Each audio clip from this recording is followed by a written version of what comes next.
السلام عليكم، ازيكم يا باشمهندسين؟ اخباركم ايه؟ هو في مشكله كده اتسالت فيها اكتر من مره. احيانا بعض المهندسين بيبقى شغال مثلا على ملف ايتابس، فالملف بتاع الايتابس ده اللي هو دوت اي دي بي بيتمسح لسبب ما بيتمسح.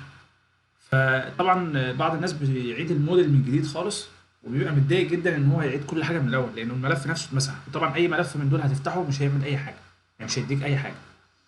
فبتبقى انت خلاص يعني تصورت ان الموضوع كده خلاص انتهى وانه لازم تعيد الموديل من جديد، مع ان المشكله حلها بسيط ان شاء الله. انت كل اللي هتعمله ايه في حال ان حصل حاجه زي كده؟ طالما في ملف عندك هنا الاكستنشن بتاعه، لما تعمل هنا فيو وتظهر الفايل نيم اكستنشن، هتلاقي في هنا ملف دوت دولار ساين اي تي.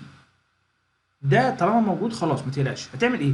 هتفتح برنامج الايتابس عادي جدا، بس بدل ما هتقول له اوبن اكزيستنج موديل او تقول له نيو موديل او اي حاجه من دي، لا انت مش هتعمل كده خالص. هتقول له فايل وتقول له هنا حاجه اسمها امبورت ايتابس اي 2 كي اللي هو ده. بعد كده هتروح على المكان اللي انت حاطط فيه الملف بتاع الايتابس ده. شايفين الملف ده؟ لو انت فتحت الملف ده دلوقتي كده، اللي هو نفس الاكستنشن اللي انا قلت عليه.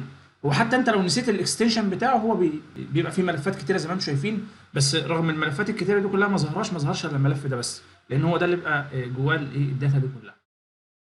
هتلاقي ان هو ايه، جاب لك المشروع بتاعك عادي جدا. فما تقلقش، يعني ما تتصورش ان كده المشروع هتعيده من تاني والكلام ده كله، لا. الموضوع بسيط خالص. تمام، شكرا.